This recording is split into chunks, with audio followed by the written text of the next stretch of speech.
work.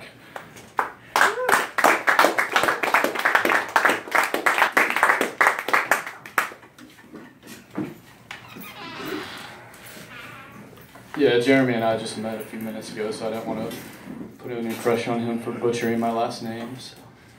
My name's Scott Thomas Outler, and I'll start off with a short one here. It's called Better Take a Big One. I felt you blink in the eye of the storm as Atlantis went under. There was nothing left for us to do but breathe, sigh, and rise again.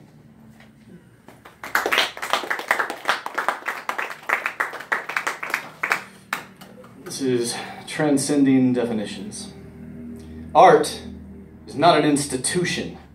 It is an inner fire born out of those whose eyes pierce deeply into hidden, burning beauty. Art is not a class taught by academia. It is a holy vibration pulsing through the veins of those who sense the truth of this world's perfect purity.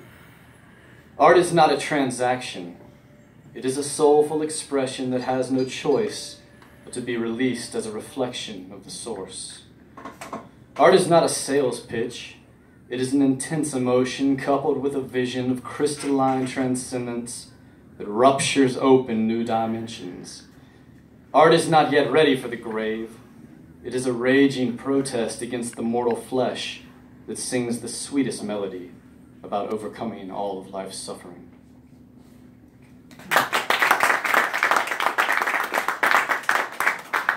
So there's a line in there about art not being a sales pitch, but all the poets that have read here tonight do have books with them, so pick up some of those copies if you want. I actually don't have any books with me, but all my work is available on Amazon, and also if anyone's interested, it's 17numa.com.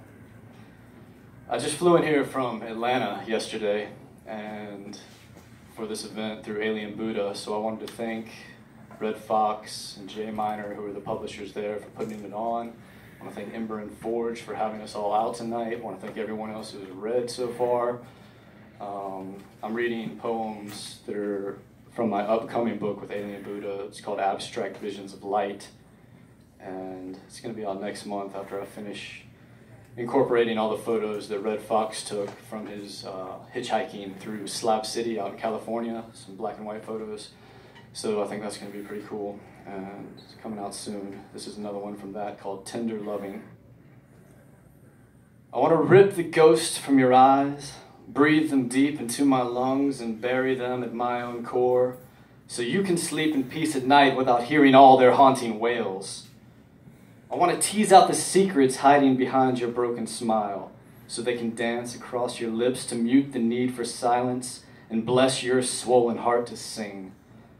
I want to divorce your fear from the darkness and shine wicked lights of truth on the spots that hurt the most, so the wounds will finally heal. I want to pull the knife from your back using sharpened claws and fangs and lick to clean the open gash with a peroxide-laced tongue and bloody rags doused in sweat.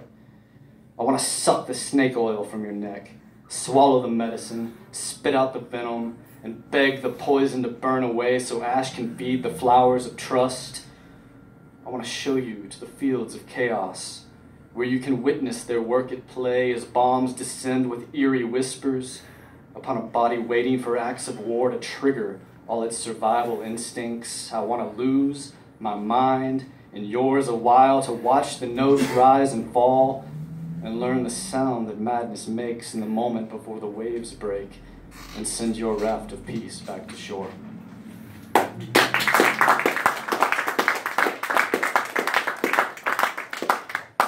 So I like to take walks up to the park as often as possible, and sometimes on the way there, poems form in my mind before I even make it, so then I head to the woods and just get them down as fast as I can. This is one that falls into that category.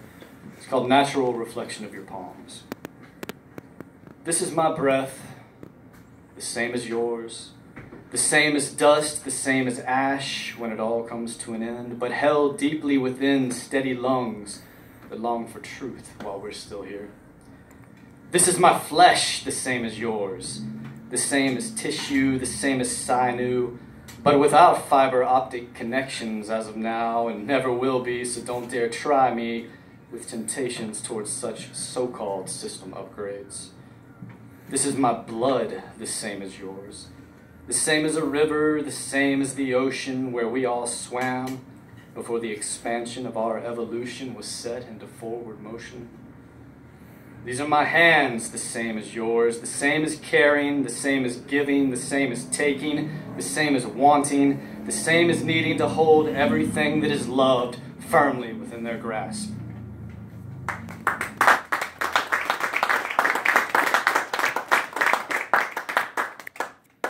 I'll do one from my most recent collection, which is also through Alien Buddha Press, called Poison in Paradise. It's called Tea Leaves and Upturned Tables. Here is my tongue, blackened with a bite, just the way you said you'd like it or love it or hate it or take it or leave it or save it for later.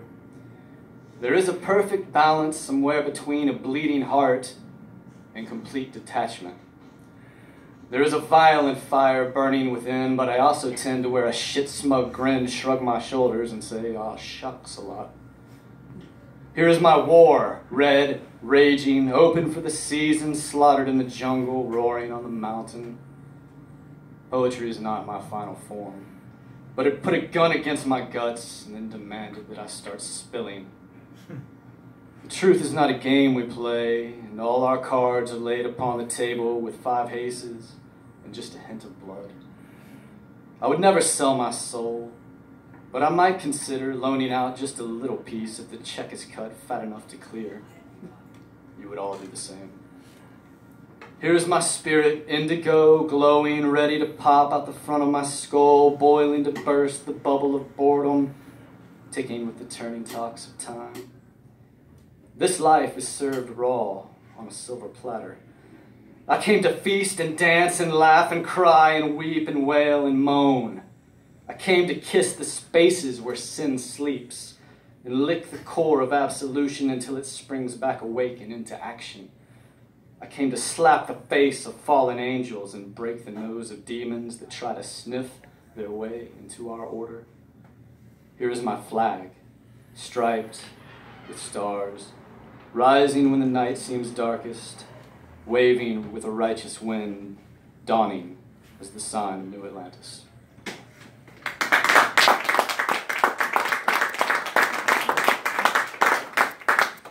All right, a couple more from the new one that's coming out soon. This is a piece that I wrote after a recent trip up to Toronto for a reading with my friend Heath.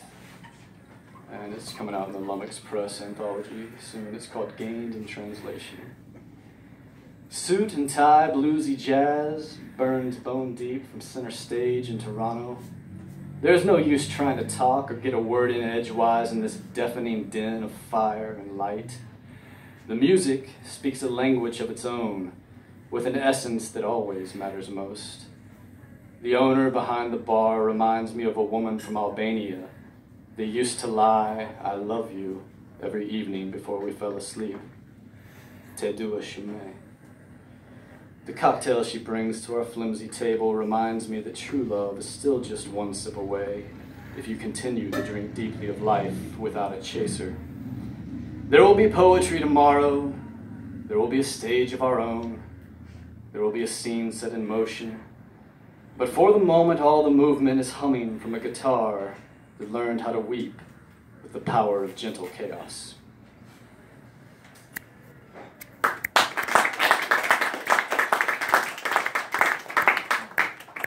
2 more short ones. This is called Snapshot of Eternity. The whole point of a poem is to capture its moment, to give it birth, to give it breath, to give it life, to give it voice, then leave it be, to dance, to laugh, to die.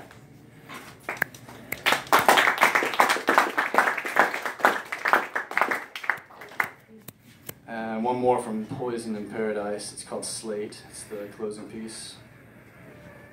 Wipe me clean, without Clorox or bleach, just simple honesty. Sanitation is next to salvation in some circles. Sacred vowels squeak ooh and ah before sighing. Little spaces in the corner, dusted off, brought to surface, made to shine. Lord, help me find the right words to tithe. All I have left to offer are my dreams.